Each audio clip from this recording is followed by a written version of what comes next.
Russian Beauty Part 2. Nothing makes a woman more beautiful than the belief that she is beautiful. Sophia Loren. Secrets of Russian Beauty. Gotta admit, empowerment in fashion. I don't want that shit. I wanna be wanted, I wanna be free. 'Cause I'm a witch kind of woman with no call ID. Hands of gold. First of all, the old school bringing up also influences women to be good caretakers.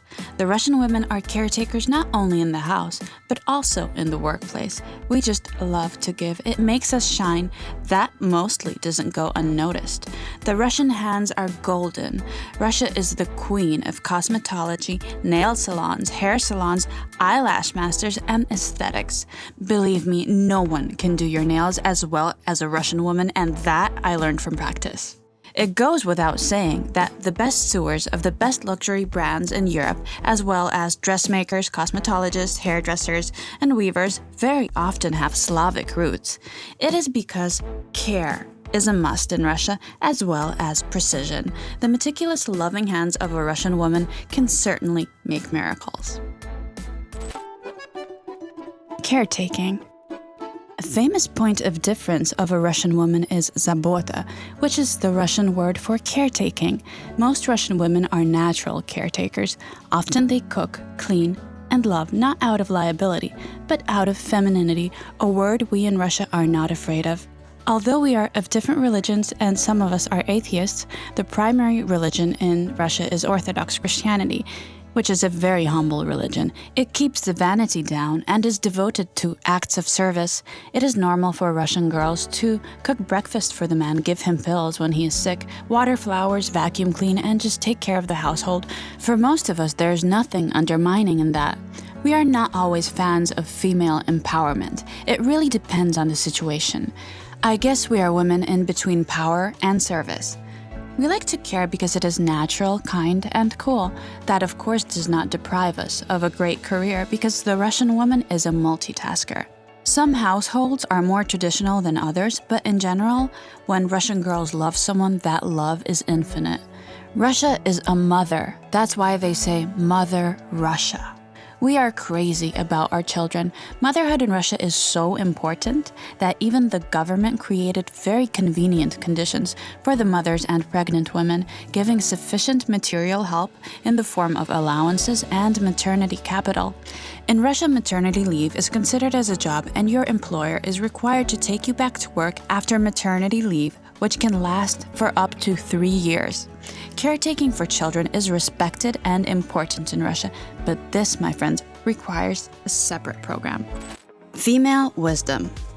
Russian women are known for their female wisdom. It is an arguable concept in the world, but women who have it have their way with a man not with the use of straightforward confrontation, but by bending reality. A lot of it is based on good time management. For example, when is it a good time to ask a man for something?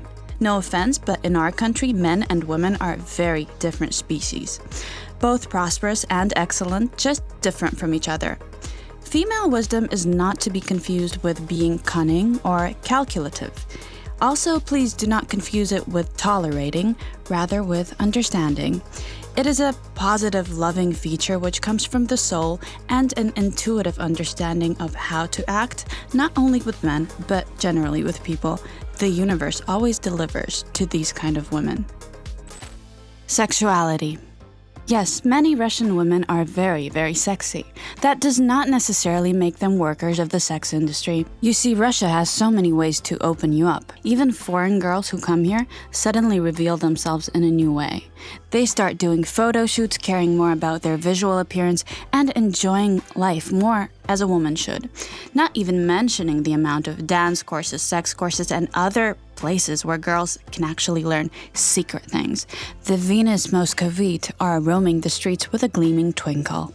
Life in Russia is a constant beauty competition. Passion is everywhere. I must say a lot of sin does happen. We are notorious for the gold diggers and workers of the sex industry, but this is not an ultimate rule. Sexy equals escort. No, no, no. Every second girl in the Moscow Center looks like a famous actress. She might also be an IT professional, financial director of a bank, or biologist. In my city, the street is the red carpet. But why can't pretty and smart go together? In Russia, if you are very sexy, men are likely to call you a tolka. It is a bit discriminating, but we have learned to take it with a sense of humor. It kind of means you are appetizing to the man's eye, pretty and desirable. Not all girls like to be called that name because it insults our intellect. But what can you say? Boys will be boys. As long as our assets are untouchable. Magazines, Instagram, the show business industry only welcome sexuality, while religion and traditional ways prohibit it. Growing up in Russia may be kind of confusing at times. Yes, Russian girls are sexy and they know it, exposed or hidden. In my view, there's nothing to be ashamed of here because God created the woman and Christian Louboutin gave her heels. Femininity. The reason our girls are so beautiful is simple. We are protected and cared for by our men, and we take it with pleasure. Back to Marilyn's quote, "I don't mind being in a man's world as long as I can be a woman in it." Men are often, but not always, our providers, protectors, and supporters. We like the man to be powerful. It's a complete turn-on. If you bring a Russian girl flowers and open the door for her or pay for her, you will never be accused of discriminating against a woman. She will give you a loving smile in return. It's unlikely you are going to find a place with such an amount of well-groomed women per square meter. The meticulous, stylish outfits and perfect hair, the desire to shine just because she's a woman. Isn't it candy for the eye? It's just natural that you pamper yourself at least once a week, much more if you are lucky. We love to be feminine, not always for the man, also because there is so much power in that and definitely some pleasure. Yes, we like to receive gifts, roses, and support, both material and emotional. The man pays, and that's wonderful. Actually, in Russia, it's kind of considered a must. Well, at least that was prior to globalization.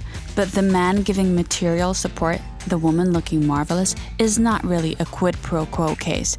No, it is simply a natural exchange of the masculine and feminine energy, which makes the woman feel beautiful and the man act strong. Don't you know that a man being rich is like a girl being pretty? You might not marry a girl just because she's pretty. But my goodness, doesn't it help? Thanks for watching. Please subscribe to my channel, like, comment, and give me ideas. What would you like to know about Russia? And I will happily deliver.